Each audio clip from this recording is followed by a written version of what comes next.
इधर लोकसभा चुनाव से पहले राज्यसभा चुनाव का ऐलान हो चुका है। बिहार की 6 सीटों के लिए मशक्कत होने वाली है। सीटों के लिए हो रहे चुनाव को लेकर एनडीए ने उम्मीदवारों का नाम फाइनल कर लिया है। वहीं आपको बताएं कि महागठबंधन के उम्मीदवारों के नाम पर सस्पेंस बना हुआ है।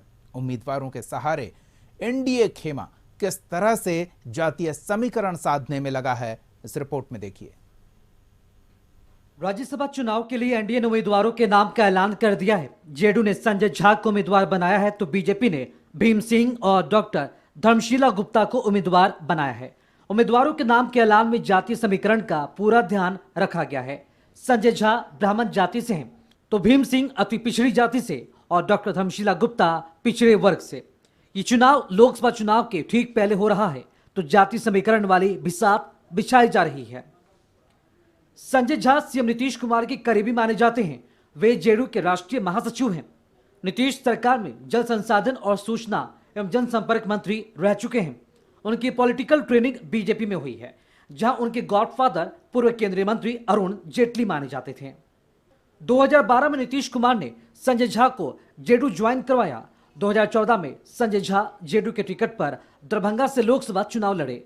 तब जेडीयू अकेले लोकसभा चुनाव लड़ रही थी और उन्हें हार का सामना करना पड़ा।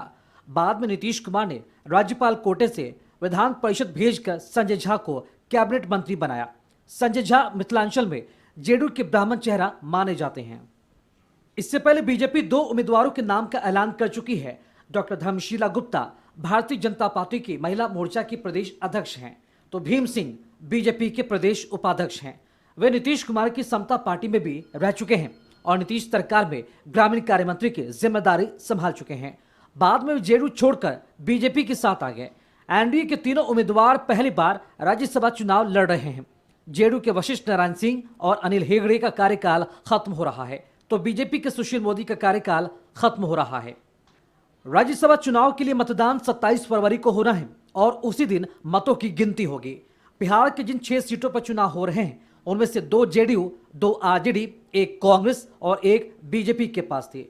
लेकिन अब समीकरण बदल चुके हैं। अपने विधायकों की संख्या के दम पर जेडीयू 1 सीट जीत सकती है, वहीं बीजेपी और आरजेडी के हिस्से 2-2 सीट आ सकती है। 6ठी सीट के लिए किसी के पास पूरे आंकड़े नहीं है। वैसे कांग्रेस, लेफ्ट और आरजेडी के बचे विधायकों की संख्या के आधार पर विपक्ष का पलड़ा भारी दिख रहा है। अब जेडीयू ने और बीजेपी ने 2 उम्मीदवारों के नाम का ऐलान कर दिया है। देखना होगा कि बिहार में सत्ता गंवाने के बाद आरजेडी वाला महागठबंधन किन चेहरों पर दांव लगाता है। ब्यूरो रिपोर्ट, कशिश न्यूज।